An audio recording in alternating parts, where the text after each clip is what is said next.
ನಮ್ಮ ಹತ್ರ ಇವತ್ತು 2 ಹೊಸ ಸ್ಕ್ರ್ಯಾಂಬ್ಲರ್ಗಳಿದೆ ಕ್ಲಾಸಿಕ್ ಲೆಜೆಂಡ್ಸ್ ಕಡೆಯಿಂದ. 2 ಹೊಸ ಥರ ಅಪ್ಡೇಟ್ ಮಾಡಿದ್ದಾರೆ SD-ನ, ಆದರೆ BSA ಸ್ಕ್ರ್ಯಾಂಬ್ಲರು ಹೊಸದು. ಈ ಗಾಡಿಗಳು ಸಿಟಿ ಒಳಗೆ ಓಡಾಡೋಕ್ಕೆ ಭಾಳ ಮಜಾ ಆಗಿರು. ಸ್ಕ್ರ್ಯಾಂಬ್ಲರ್ಗಳು ಅಂತಂದರೆ ಅದು ಎನಿ ಡೇ ಓಡಿಸೋದಕ್ಕೆ ಭಾಳ ಇಷ್ಟ ಆಗುತ್ತೆ. BSA ಸ್ಕ್ರ್ಯಾಂಬ್ಲರ್ ಏನು, SD ಸ್ಕ್ರ್ಯಾಂಬ್ಲರಲ್ಲಿ ಏನೇನು ಅಪ್ಡೇಟ್ ಆಗಿದೆ ಈ ವಿಡಿಯೋದಲ್ಲಿ ತಿಳ್ಕೊಳ್ಳೋಣ. ಮೊದಲಿಗೆ ಹೊಸ ಪೀಸ್ ಆದ BSA ಸ್ಕ್ರ್ಯಾಂಬ್ಲರ್ 65 ಅಂತ ನೀವೇನು ನೋಡ್ತಾ ಇದ್ದೀರಾ. 65 ಅಂತಂದರೆ 650 ಅಂತ ಹೇಳ್ತಾ ಇದ್ದಾರೆ. ಹಂಗಂತ 69ಅಲ್ಲಿ ಅಂತಂದರೆ ನನಗೂ ಗೊತ್ತಿಲ್ಲ ಏನು ಅಂತ.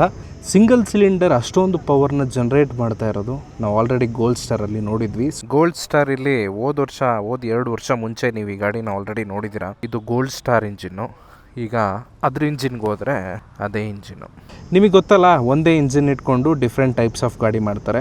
ಒಂದು ರೋಡ್ ಪರ್ಪಸ್ಸಿಗೆ, ಒಂದು ಆಫ್ ರೋಡ್ ಪರ್ಪಸ್ ಟ್ರಾವೆಲಿಂಗಿಗೆ, ಇನ್ನೊಂದು ಸ್ಕ್ರ್ಯಾಂಬ್ಲರ್ ಮಲ್ಟಿಪರ್ಪಸ್ ಆಗಿ. ಇವತ್ತು ಮಲ್ಟಿಪರ್ಪಸ್ ವೆಹಿಕಲ್ನ ನಾವಿಲ್ಲಿ ನೋಡ್ತಾ ಇದ್ದೀವಿ.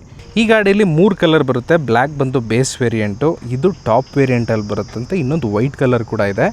ಯೆಲ್ಲೋ ಕಲರಲ್ಲಿ ನೀವಿಲ್ಲಿ ಕ್ರೋಮ್ ಫಿನಿಷ್ನ ನೋಡ್ತಾ ಇದ್ದೀರಾ. ಎರಡು ಎಲ್ಲೋ. ಸೊ ಇದಕ್ಕೆ ಡೈರೆಕ್ಟ್ ಕಾಂಪಿಟೇಷನ್ ಯಾವುದಪ್ಪ ಅಂತಂದರೆ ಬೇರ್ 650 ಆದರೆ ಮಲ್ಟಿ ಸಿಲಿಂಡರ್, ಟ್ವಿನ್ ಸಿಲಿಂಡರ್ ಅದು ಇಂಜಿನ್ನು. 218 kg, 218 kilos only. ನಮ್ಮ ಬೂಸಾಗಿನ್ನ ಒಂದು 30 kg ಕಡಿಮೆ. ಈ ಗಾಡೀಲಿ ಹೊಸದೇನಪ್ಪ ಅಂತಂದರೆ ಇಂಜಿನ್ ಬಿಟ್ಟು ಫ್ರೇಮ್ನ ಚೇಂಜಸ್ ಮಾಡ್ಕೊಂಡಿದ್ದಾರೆ. ಅದಾದಮೇಲೆ ಎಕ್ಸಾಸ್ಟ್ ಹೊಸ ತಂದಿದ್ದಾರೆ. ನನಗಿದು ಎಕ್ಸಾಸ್ಟ್ ನೋಟು ಭಾಳ ಇಷ್ಟ ಆಗೋಯ್ತು. ಆಮೇಲೆ ನೋಡೋದಕ್ಕೂ ಒಂಥರ ಚೆನ್ನಾಗಿ ಕಾಣಿಸ್ತಾ ಇದೆ.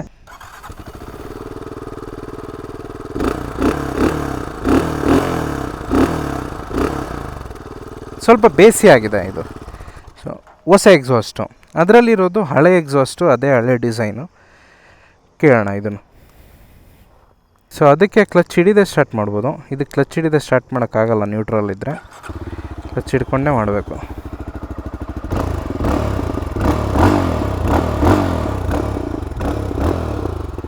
ಯಾವ್ದು ಚೆನ್ನಾಗಿದೆ ಅಂತ ಹೇಳೋದು, ನನಗನ್ಸುತ್ತೆ ಇದು ಚೆನ್ನಾಗಿದೆ ಅಂತ ಅನ್ನಿಸ್ತಾ ಇದೆ.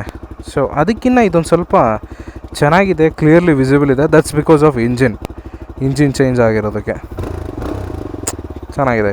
ತುಂಬಾ ದೊಡ್ಡ ರೇಡಿಯೇಟರ್ ಈ ಗಾಡೀಲಿ ಬರೋದು. ಸೊ ಅವಾಗವಾಗ ಹೀಟು ಸಿಕ್ಕಾಪಟ್ಟೆ ಜಾಸ್ತಿ ಆಗಿ ಫ್ಯಾನ್ ಓಡ್ತಾ ಇರೋ ಸೌಂಡ್ ಅಂತೂ ಈ ಗಾಡೀಲಿ ನೀವು ಎಕ್ಸ್ಪೆಕ್ಟ್ ಮಾಡಲೇಬೇಕು. ಅದಾದಮೇಲೆ ಫ್ರಂಟಲ್ಲಿ ಬಂದುಬಿಟ್ರೆ ವೀಲ್ ಸೈಜ್ ಜಾಸ್ತಿ ಮಾಡಿದ್ದಾನೆ. 19 ಇಂಚ್ ವೀಲ್ನ ಹಾಕಿದ್ದಾನೆ. ಯೂಶಲಿ ಅಡ್ವೆಂಚರ್ ಗಾಡಿಗಳಲ್ಲಿ 21, ಸ್ಕ್ರ್ಯಾಂಬ್ಲರ್ಗೆ 19 ಓಕೆ. ಅದಾದಮೇಲೆ ಇಲ್ಲಿ ಬ್ರೆಂಬೋ ಡ್ಯುಯಲ್ ಪಿಸ್ಟನ್ ಕ್ಯಾಲಿಪರ್ ಫ್ರಂಟಲ್ಲಿ ಬರೋದು. So disc brake, ABS ring ಇಲ್ಲಿ ಕಾಣಿಸ್ತಾ ಇದೆ ನಿಮಗೆ. ಸೊ ಡ್ಯುಯಲ್ ಚಾನಲ್ ABS ಗಾಡಿ, ಟ್ರ್ಯಾಕ್ಷನ್ ಕಂಟ್ರೋಲ್ ಇದೆ, ಸ್ಲಿಪ್ಪರ್ ಕ್ಲಚ್ ಇದೆ. ಸದ್ಯಕ್ಕೆ ಈ ಗಾಡೀಲಿ ಏನು ಮಿಸ್ಸಿಂಗ್ ಇದೆ ಅಂತಂದರೆ ಮೋಡ್ಸ್ ಇಲ್ಲ. ಅದೊಂದು ಬೇಜಾರಿನ ವಿಷಯ. ಇದೇನೋ ಹ್ಯಾಂಡ್ಲ್ ಬಾರ್ ಸೆಟಪ್ ಸರಿ ಇಲ್ಲ, ಜಾಸ್ತಿ ಮೇಲೈತೆ, ಅದು ಕರೆಕ್ಟಾಗೈತೆ. ಇದು ತುಂಬ ಮೇಲಾದಂಗೆ ಐತೆ. ಆ ಸ್ಪ್ರಾಕೆಟ್ ನೋಡಿ ಎಷ್ಟು ದೊಡ್ಡದಾಗಿದೆ. ಸ್ಕ್ರ್ಯಾಂಬ್ಲರ್ಗಳಲ್ಲಿ ಯಾಕೆ ಟೀತ್ ಜಾಸ್ತಿ ಇರಬೇಕು ಅಂತಂದರೆ ಇನಿಷಿಯಲ್ ಸಿಕ್ಕಾಪಟ್ಟೆ ಚೆನ್ನಾಗಿರಬೇಕು. ಸೊ ಇನಿಷಿಯಲ್ ಚೆನ್ನಾಗಿಡೋದಕ್ಕೋಸ್ಕರ ಸೊ ದೊಡ್ಡದಾದಷ್ಟು ಇನಿಷಿಯಲ್ಲು, ಚಿಕ್ಕದಾದಷ್ಟು ಟಾಪ್ ಎಂಡು. ಈ ಲಾಜಿಕ್ ಆವಾಗಲಿಂದನೂ ನಾನು ಹೇಳ್ತಾ ಬರ್ತಾನೆ ಇದ್ದೀನಿ. ಯಾವುದೊಂದು ಬೇಕಾದ್ರೆ ಸಖತ್ತಾಗಿ ಓವರ್ಟೇಕ್ ಮಾಡಿಬಿಡ್ಬೋದು ಈ ಗಾಡೀಲಿ. ಅಡ್ವೆಂಚರ್ ಹಂಗೆ ಹಂಪೆಲ್ಲ ಫೀಲೇ ಆಗೋಲ್ಲ ಅಂತಲ್ಲ, ಹಂಪ್ ಫೀಲ್ ಆಗುತ್ತೆ, ನಿಮಗೆ ಫೀಲ್ ಆಗದೆ ಇರೋಕ್ಕೆ ಸಾಧ್ಯನೇ ಇಲ್ಲ. ಆದರೆ ನಾರ್ಮಲ್ ನಮ್ಮ ನೇಕೆಡ್ ರೋಡ್ ಬೈಕ್ಸ್ ಥರ, ರೋಡ್ಸ್ಟರ್ಗಳ ಥರ ನಿಮಗೆ ಅಷ್ಟು ಫೀಲ್ ಆಗೋಲ್ಲ. ಅದಾದಮೇಲೆ 150 ಸೆಕ್ಷನ್ ಟೈರ್ ಹಾಕಿದ್ದಾರೆ ಹಿಂದೆಗಡೆ, 17 ಇಂಚ್ದು. ಯಾವ ಟೈರ್ ಬಳಸಿರೋದು? C8ನ ಕ್ರಾಸ್ ರ್ಯಾಟ್ ಟೈರ್ ಇದರಲ್ಲಿ. ಅದೇ ಗೋಲ್ಡ್ ಸ್ಟಾರಲ್ಲಿ ನೀವು ಪೆರಿಲಿ ಟೈರ್ಸ್ನ ನೋಡ್ಬೋದು. ಗಾಡಿ ಸ್ವಿಚ್ ಮಾಡೋಣ ಅಲ್ವಾ, ಬ್ಯಾಕ್ ಟು ಬ್ಯಾಕ್ ಓಡಿಸಿದಾಗ ಗಾಡಿ ಪವರ್ ನಮಗಿನ್ನೂ ಈಸಿಯಾಗಿ ಗೊತ್ತಾಗುತ್ತೆ.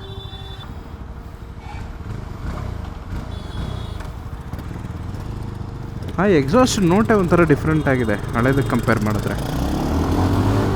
ನಾನು ಹೇಳಿಲ್ವಾ, ಈ ಪೊಸಿಷನ್ನು ಸಕ್ಕದಾಗಿದೆ ಮಾತ್ರ. ಆದರೆ ಅದನ್ನು ಈ ಥರ ಹ್ಯಾಂಡ್ಲ್ ಬಾರ್ನ ಒಂಚೂರು ಟ್ವಿಸ್ಟ್ ಮಾಡಿಕೊಂಡ್ರೆ ಕೆಳಗಡೆ ಚಿಂದೆ. ಹ್ಯಾಂಡ್ಲ್ ಬಾರ್ ಸರಿ ಐತೆ ಅನಿಸ್ತಾಯ್ತಾ? ಅದೇ ಅದಕ್ಕೆ ಅಷ್ಟು ಕಂಫರ್ಟಬಲ್ ಅನಿಸ್ತಿಲ್ಲ. ಸ್ವಿಚ್ ಗೇರ್ಸಲ್ಲಂತೂ ಏನೂ ಚೇಂಜಸ್ ಇಲ್ಲ. SD, ಜಾವಾ ಎಲ್ಲದರಲ್ಲೂ ನೀವು ಅದನ್ನೇ ನೋಡ್ಬೋದು. ಇದರಲ್ಲೂ ಏನೂ ಚೇಂಜಸ್ ಇಲ್ಲ. ಸೊ ಇಲ್ಲಿ ನಿಮಗೆ ಕಾಣಿಸ್ತಾ ಇದೆ, Type C ಮತ್ತು USB ಕೊಟ್ಟಿದ್ದಾರೆ. BSA ಅಲ್ವಾ, ಅದಕ್ಕೋಸ್ಕರ ತುಂಬ ಹಳೆ ಬ್ರ್ಯಾಂಡು, 1903 ಅಂತ ಬರೆದಿರೋದು ಎಸ್ಟಾಬ್ಲಿಷ್ಡು. BSA ಅಂತಂದರೆ ಬರ್ಮಿಂಗ್ಹ್ಯಾಮ್ ಸ್ಮಾಲ್ ಆರ್ಮ್ಸ್ ಅಂತ. ರೈಫಲ್ನ ಗನ್ನ ಮಾಡ್ತಾ ಇದ್ದಿದ್ದಂಥ ಕಂಪನಿ ಬೈಕ್ನ ಮಾಡೋದಕ್ಕೆ ಶುರು ಆಯಿತು. ಆ ಹಿಸ್ಟ್ರಿ ಎಲ್ಲ ನಿಮಗೆ ಗೋಲ್ಡ್ ಸ್ಟಾರಲ್ಲಿ ಆಲ್ರೆಡಿ ತಿಳಿಸಿದ್ದೀನಿ, ಅದನ್ನು ನೀವು ನೋಡ್ಕೊಂಡು ಬರ್ಬೋದು. ಫಸ್ಟ್ ಆಫ್ ಆಲ್ ಸ್ಕ್ರ್ಯಾಂಬ್ಲರ್ಗಳೆಲ್ಲ ಸ್ಪೀಡ್ಗೋಸ್ಕರ ಮಾಡಿರೋದಲ್ಲ, ಸೊ ಅದನ್ನು ನಾವು ತಿಳ್ಕೊಬೇಕು. ಆಮೇಲೆ ಹಂಗಂತ ಸಿಕ್ಕಾಪಟ್ಟೆ ಕೋರ್ ಆಫ್ ರೋಡಿಂಗ್ ಮಾಡೋದಕ್ಕೂ ನಿಮಗೆ ಈ ಗಾಡಿ ಅಂತಲ್ಲ, ಅದನ್ನು ನೀವು ತಿಳ್ಕೊಬೇಕು. ಇದರಲ್ಲಿ ಸ್ವಲ್ಪ ಹೆಡ್ಲೈಟ್ ದೊಡ್ಡದಾಗಿದೆ, ಅದರಲ್ಲಿ ಸ್ವಲ್ಪ ಹೆಡ್ಲೈಟ್ ಚಿಕ್ಕದಾಗಿದೆ, ಆದರೆ ಎರಡೂ ಒಂದೇ ಥರನೇ ಇದೆ. ಕ್ಲಸ್ಟರ್ ಬಂದು ಸೇಮ್ ಟು ಸೇಮ್ ಡಿಟ್ಟೋ, ಎರಡೂ ಏನೂ ಚೇಂಜಸ್ ಇಲ್ಲ. ಈ ಗಾಡೀಲಿ ಹೊಸದೇನಪ್ಪ ಅಂತಂದರೆ ಎರಡು ವಿಚಾರ. ಒಂದು, ಹೊಸ ಇಂಜಿನ್ನು ಭಾಳ ಸಕ್ಕತ್ತಾಗಿದೆ, ಸಿಕ್ಕಾಪಟ್ಟೆ ಸ್ಮೂತಾಗಿದೆ. ಓಡಿಸಿ ಕೂತು ಸ್ಟಾರ್ಟ್ ಮಾಡಿದ ತಕ್ಷಣ ನಮ್ಗನ್ಸಿದ್ದೆ ಅದು. ನನಗನ್ಸುತ್ತೆ ಈ engine one of the best engines ಅಂತಲೇ ಹೇಳ್ಬೋದು. ನನಗೆ 650ಗಿನ್ನ ಇದು ಇಂಜಿನ್ ಭಾಳ ಮಜಾ ಕೊಡ್ತು. ಬಟ್ 650 ಇಂಜಿನ್ ಪವರ್ ಇಲ್ಲ ಅಂತಲ್ಲ, ಸಿಕ್ಕಾಬಟ್ಟೆ 50% ಮೋರ್ ಪವರ್ ಇದೆ ಅದರಲ್ಲಿ. ಇದು ಬಂದು 334 cc ಅಷ್ಟೇ. ಇಂಜಿನ್ನು ಮೊದಲಿತ್ತಲ್ಲ ಆ ಥರ ಇಲ್ಲ, ಒಂಥರ ರೀಡಿಫೈಂಡ್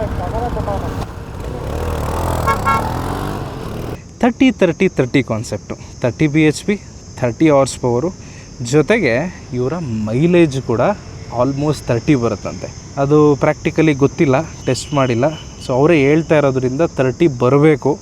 ಆಲ್ಮೋಸ್ಟು 25 to 30 ಇದ್ದೇ ಇರುತ್ತೆ. ಭಾಳ ರಿಫೈನ್ಡ್ ಇಂಜಿನ್ ಆಗಿಬಿಟ್ಟಿದೆಯಲ್ಲ ಗುರು ಇದು. ಇದರ ಹೆಸರು ಕಟಾರ ಡ್ರ್ಯಾಗರ್ ಅಂತ ಕರಿಬೋದು, ಬಾಕು ಅಂತ ಕನ್ನಡದಲ್ಲಿ ಕರಿಬೋದು. ಸೊ ಕಟಾರ ಇಂಜಿನ್ ಫನ್ನು ಅಂತ ಹೇಳ್ಬಿಟ್ಟು ಹಂಪನ್ನೆಲ್ಲ ಬೈಕ್ ಬಂದಂಗೆ ಕಾಣ್ದಿರೋ ಜಾಗದಲ್ಲಿ ಆರಿಸ್ಬಿಟ್ಟಿರ. ಹಂಪು ಬೇಕು ಅಂತಲೇ ಹಾಕಿರ್ತಾರೆ. ಜೀವಾಗೆ ಫೆರಾರಿದು ಗಾಡಿ, ಅದನ್ನು ನೋಡ್ಬಿಟ್ವಿ ನಾವು ಇವತ್ತು. ದುಡ್ಡು ಜಾಸ್ತಿ ಇದ್ದಾಗ ಎಲೆಕ್ಟ್ರಿಕ್ ಎಲ್ಲ ತಗೋಬಾರ್ದು, ಪೆಟ್ರೋಲಿಗೆ ಕಾಸು ಹಾಕಿ ಉಯ್ದು ಬರ್ನ್ ಮಾಡಿ ಬ್ಲಾಸ್ಟ್ ಮಾಡಿ ಸೌಂಡ್ ಮಾಡ್ಕೊಂಡು ಮಾಡ್ಬಿಡ್ಬೇಕು. ಆಫ್ ರೋಡಿಗೆ ಹುಡ್ಕೊಂಡು ಹೋಗೋದೇ ಬೇಡ, ಇಲ್ಲೇ ಸಿಕ್ಬಿಡ್ತದೆ. ಏನಿವತ್ತು ಎಲ್ಲ ದೊಡ್ಡ ದೊಡ್ಡ ಗಾಡಿಗಳೇ ಕಾಣಿಸ್ತಾ ಇತ್ತಲ್ಲ, ಡಿಫೆಂಡರ್. ಸೊ ಇನ್ನೊಂದು ಚೇಂಜಸ್ಸು, ಈ ಶ್ರೌಡ್ ಏನಿದೆ, ಈ ಶ್ರೌಡ್ ಕೊಡೋದಕ್ಕೆ ಶುರು ಮಾಡಿದ್ದಾರೆ ಈ ಗಾಡೀಲಿ. ಮೊದಲು ರೇಡಿಯೇಟರ್ ಪ್ಲೇಸ್ಮೆಂಟ್ ಬಂದು ಹಿಂಗೆ ಕೆಳಗೆ ಇತ್ತು ಉದ್ದ, ಈಗ ಅಡ್ಡ ಕೊಟ್ಟಿದ್ದಾನೆ. ಸೊ ಅದರಿಂದ ಈ ಗಾಡಿ ಲುಕ್ ಸ್ವಲ್ಪ ಹೆಚ್ಚಾಗಿದೆ ಅಂತ ಹೇಳ್ಬೋದು. ಫೈಬರ್ ಇದು, ಮೆಟಲ್ ಅಲ್ಲ, ಫೈಬರ್ ಕೊಟ್ಟಿದ್ದಾನೆ. ಸೊ ಟ್ಯಾಂಕು, ಸೈಡ್ ಶೀಲ್ಡ್ ಎಲ್ಲ ಪ್ಲಾಸ್ಟಿಕ್ಕೇ ಇದೆ, ಟ್ಯಾಂಕ್ ಒಂದು ಮೆಟಲ್ಲು. ಬ್ರೇಕಿಂಗ್ ಭಾಳ ಮಜಾ ಗುರು. ಹಿಂದಗಡೆ ನಿಮಗೆ ಸಿಂಗಲ್ ಪಿಸ್ಟನ್ ಬ್ರೆಂಬೋ ಬ್ರೇಕಿಂಗ್ ಸಿಗ್ತಾಯಿದೆ. Again ABS ring, dual channel ABS ನಾನು ಆಲ್ರೆಡಿ ಹೇಳಿದ್ದೀನಿ. ಅದಾದಮೇಲೆ ಇದರಲ್ಲಿ ನಿಮಗೆ 6 ಸ್ಪೀಡ್ ಗೇರ್ ಬಾಕ್ಸ್ ಇಲ್ಲ, 5 ಸ್ಪೀಡ್ ಗೇರ್ ಬಾಕ್ಸು. ಫ್ರಂಟಲ್ಲಿ ನಿಮಗೆ 41 mm ಟೆಲಿಸ್ಕೋಪಿಕ್ ಸಸ್ಪೆನ್ಷನ್ನು ಈ ಗಾಡೀಲಿ ಸಿಗೋದು. ಸೊ ಇದರಲ್ಲೂ 41 mm ಇದೆ, ಇದರಲ್ಲೂ 41 mm ಇರೋದು. ಈಗ ಪ್ರೈಸ್ ಎಷ್ಟಪ್ಪ ಎರಡಕ್ಕೂ? Obviously 650 cc 300 something cc of ಪ್ರೈಸೇ ಇರಬೇಕು. ಸೊ 2,71,000ದಿಂದ 2,85,000 ಕಲರ್ ಮೇಲೆ ನಿಮಗೆ ಆನ್ ರೋಡ್ ಪ್ರೈಸ್ ಈ ಗಾಡೀಲಿದೆ. ಅದ್ರ ಜೊತೆಗೆ ನಿಮಗೆ 1+2 years RSA, 3 years RSA total. ಅದಾದಮೇಲೆ 6 years 74,000 ಕಿಲೋಮೀಟರ್ ವಾರಂಟಿ. ನನಗೆ ಈ 6 years ವಾರಂಟಿ ಅನ್ನೋದು ಒಂದು ಕಡೆ ಇವ್ರದ್ದು ಸೆಲ್ಲಿಂಗ್ ಪಾಯಿಂಟಲ್ಲಿ ಚೆನ್ನಾಗಿದೆ ಅನ್ನಿಸ್ತು. 6 ವರ್ಷ ವಾರಂಟಿ ಒಂದು ಗಾಡಿಗೆ ಸಿಕ್ಕಾಪಟ್ಟೆ ಜಾಸ್ತಿ ಆಗೋಯಿತು. ಎಷ್ಟೊಂದು ಜನ 6 ವರ್ಷದ ತನಕ ಆ ಗಾಡಿಗಳನ್ನ ಇಟ್ಕೊಳ್ಳೋದು ಇಲ್ಲ. ಸೊ ಇವರು 6 ವರ್ಷ ವಾರಂಟಿನ ಗಾಡೀಲಿ ಕೊಡ್ತಾ ಇದ್ದಾರೆ, ಪ್ರೊವೈಡೆಡ್ ಶೋರೂಮಲ್ಲಿ ಸರ್ವಿಸ್ ಮಾಡಿಸಿದ್ರೆ. ಆ್ಯಂಡ್ ಅಗೈನ್ ಪಾರ್ಟ್ಸ್ ವೈಸ್ ಸ್ವಲ್ಪ ಎಕ್ಸ್ಪೆನ್ಸಿವ್ ಇದೆ ಗುರು SD ದು. ಆಮೇಲೆ ಸರ್ವಿಸ್ ವೈಸ್ ಇಂಪ್ರೂವ್ ಪ್ರತಿಯೊಂದು ಬ್ರ್ಯಾಂಡು ಆಗಲೇಬೇಕು, ಅದರಲ್ಲಿ SD ಕೂಡ ಖಂಡಿತವಾಗ್ಲೂ ಆಗಬೇಕು. ಇನ್ನು 2.25 ಲಕ್ಷ ಆ ಗಾಡಿ ಆದಮೇಲೆ ಈ ಗಾಡಿ 4,42,000ದಿಂದ 4,65,000ವರೆಗೂ ಇದೆ. ಸೊ ಈ ಮಾಡೆಲ್ ನೀವೇನು ನೋಡ್ತಾ ಇದ್ರಿ 4,65,000 ರೂಪಾಯಿ ಆಗುತ್ತೆ on road price. Again same warranty ಮತ್ತು ಸೇಮ್ RSA ಎಲ್ಲನೂ. ಸ್ಟಾರ್ಟಿಂಗಲ್ಲಿ ಶುರು ಮಾಡಿದಾಗ ಸಿಕ್ಕಾಪಟ್ಟೆ ಕ್ವಾಲಿಟಿ ಇಶ್ಯೂಸ್ನ ನಾವು ಈ BSL ಅಷ್ಟಾಗಿರಲಿಲ್ಲ, SD ಹಾಗೂ ಜಾವಾ ಬ್ರ್ಯಾಂಡ್ಗಳಲ್ಲಿ ಸಿಕ್ಕಾಪಟ್ಟೆ ನೋಡ್ತಾ ಇದ್ವಿ. ಸೊ ಈಗ ಒಂದೊಂದನ್ನೇ ಫಿಕ್ಸ್ ಮಾಡ್ತಾ ಬರ್ತಾ ಇದ್ದಾರೆ, ಅದೊಂದು ಖುಷಿ ವಿಚಾರ. ಅದಾದಮೇಲೆ ಈ ಗಾಡಿ 350 ಒಳಗಡೆ ಬರೋದ್ರಿಂದ GST ಬೆನಿಫಿಟಲ್ಲಿದೆ. ಸೊ ಈ ಗಾಡಿ 350 ಮೇಲೆ ಬರೋದ್ರಿಂದ, ಬಟ್ ಸ್ಟಿಲ್ ನಮಗೆ ಗೋಲ್ಡ್ ಸ್ಟಾರ್ ಏನು ಪ್ರೈಸಲ್ಲಿ ಬರ್ತಾಯಿತ್ತು ಅದೇ ಪ್ರೈಸಲ್ಲೇ ಈ ಗಾಡಿನೂ ಇದೆ. ಕೆಲವೊಂದ್ಸಲಿ ನೋಡಿದ್ದೆಲ್ಲ ನಿಜ ಆಗಲ್ಲ ಅಂತ ಒಂದು ವಿಚಾರ ಇದೆ, ಅದು ನಿಜ. ಆ್ಯಕ್ಚುಲಿ ಈ ಟ್ಯಾಂಕ್ ಕೆಪಾಸಿಟಿಲಿ ಆ ಟ್ಯಾಂಕು 12.5 ಲೀಟ್ರ್ ಇದೆ, ಈ ಟ್ಯಾಂಕು ಬರೀ 12 ಲೀಟ್ರ್ ಇದೆ. ಈ ಗಾಡಿ ಮೈಲೇಜ್ ಬಂದು 20ರಿಂದ 25 ನೀವು ಎಕ್ಸ್ಪೆಕ್ಟ್ ಮಾಡ್ಬೋದು. ಆ ಗಾಡಿ ಮೈಲೇಜ್ 30 ಅಂತ ಹೇಳ್ತಾ ಇದ್ದಾರೆ. ನಾನು ಬಿಟ್ವೀನ್ 25 to 30 ಅಂತ ಇಟ್ಕೊಂಡಿದ್ದೀನಿ ಸದ್ಯಕ್ಕೆ. ಇನ್ಸ್ಟ್ರೂಮೆಂಟ್ ಕ್ಲಸ್ಟರು LCD ಇದೆ, ಸೇಮ್ ಇದೆ ಎರಡರಲ್ಲೂ ಅಂತ ಹೇಳಿದ್ದೆ. ಸೊ ಇದರಲ್ಲಿ ನಮಗೆ ಮೇಜರ್ ಮಿಸ್ಸಿಂಗ್ ಇರೋದೇ ರೈಡಿಂಗ್ ಮೋಡ್ಸ್ ಇಲ್ಲ. ಸ್ಕ್ರಾಂಬ್ಲರಲ್ಲಿ ABSನ ಆಫ್ ಮಾಡೋದಕ್ಕೆ ಒಂದು ಆಪ್ಷನ್ ಕೊಟ್ಟಿದ್ರೆ ಚೆನ್ನಾಗಿರೋದು ಅನ್ನಿಸ್ತು, ಅದು ಇದರಲ್ಲಿಲ್ಲ. ಸೊ ABSಸು ಪವರ್ ಮೋಡ್ ಅಂತ, ಅದನ್ನು ನೀವು ಆಫ್ ಮಾಡ್ಕೋಬೋದು. ಟ್ರ್ಯಾಕ್ಷನ್ ಕೂಡ ಆಫ್ ಮಾಡ್ಕೋಬೋದು. ಬಟನ್ 10 ಸೆಕೆಂಡ್ಸಾ? ಇದು ಟ್ರಾಕ್ಷನ್ ಕಂಟ್ರೋಲ್ದು. ಇದು ಪವರ್ ಆಫ್ ಆಯಿತು. ಟ್ರ್ಯಾಕ್ಷನ್ ಆಫ್ ಮಾಡೋದಕ್ಕೆ ಡೌನ್ ಆ್ಯರೋ. ಅದು ಆಯಿತು. ಆಫ್ ಮಾಡೋಕ್ಕಾಗಲ್ಲ, ಫ್ಯೂಸ್ ತೆಗಿಬೇಕು. ಫ್ಯೂಸ್ ತೆಗೆದ್ರೆ ಬರೀ ABS ಅಂತದೆ ಎಲ್ಲ ಹೊರಟೋಗ್ತದೆ. ಅದಾದಮೇಲೆ ಟ್ರಿಪ್ A ಟ್ರಿಪ್ B ಓಡೋ ಇಷ್ಟು information, time, RPM, fuel gauge, side stand ಹಾಕಿದ್ದೀವಿ ಅಂತ, ಸ್ಪೀಡೋಮೀಟರು, ಟೈಮ್ ತೋರಿಸ್ತಾ ಇದೆ. ಇದರಲ್ಲಿ ಗೇರ್ ಪೊಸಿಷನ್ ಇಂಡಿಕೇಟ್ರು ಕಾಣಿಸ್ತಾ ಇಲ್ಲ. SD ಕಡೆ ಬಂದುಬಿಟ್ರೆ ಇದರಲ್ಲಿ ಗೇರ್ ಪೊಸಿಷನ್ ಇಂಡಿಕೇಟರ್ ಕಾಣಿಸ್ತದೆ. ಸೊ ಇದರಲ್ಲಿ 3 ಮೋಡ್ಸ್ ಬರುತ್ತೆ, rain, road, off road. So ಸಿಕ್ಕಾಬಿಟ್ಟೆ ಹೆಲ್ಪ್ಫುಲ್ಲು ನನಗನ್ನಿಸ್ತು. ಪ್ರಾಕ್ಟಿಕಲಿ 2 ಗಾಡಿನೂ ಅದರಲ್ಲಿ ಮೋಡ್ಸ್ ಇಲ್ಲದೆ ಇರೋ ಒಂದೇ ರೀಸನ್ಗೆ, ಜೊತೆಗೆ ಈ ಹೊಸ ಇಂಜಿನ್ಗೋಸ್ಕರ, ಆಮೇಲೆ ಬ್ರೇಕಿಂಗಿಗೆ ಈ ಗಾಡಿ ಭಾಳ ಚೆನ್ನಾಗಿದೆ ಅಂತ ನನಗೆ ಅನ್ನಿಸ್ತು. ರೆಡ್ ಸಿಲ್ವರ್ ಹೊಸ ಕಲರು. ನನಗೆ ಪರ್ಸ್ನಲಿ ಇಷ್ಟ ಆಗಿದ್ದು ಇನ್ನೊಂದು ಕಲರು ಅಂತಂದರೆ ವೈಟು, ಬ್ಲೂ, ರೆಡ್ ಒಂಥರ ಚೆನ್ನಾಗಿ ಕಾಣುತ್ತೆ. ಆಮೇಲೆ ಬೇಸ್ ವೇರಿಯಂಟು ಸ್ಕ್ರಾಮ್ಲರಲ್ಲಿ ಇಲ್ಲಿ ನೋಡ್ತಾ ಇದ್ದೀರಾ. ಸೊ ಇದು ಬೇಸ್ 4,42,000 ಏನೋ. ನನ್ನ ಪ್ರಕಾರ ಇದು ಟಾಪ್ ವೇರಿಯಂಟ್ ಇರಬೇಕು. ಇದು 2,85,000.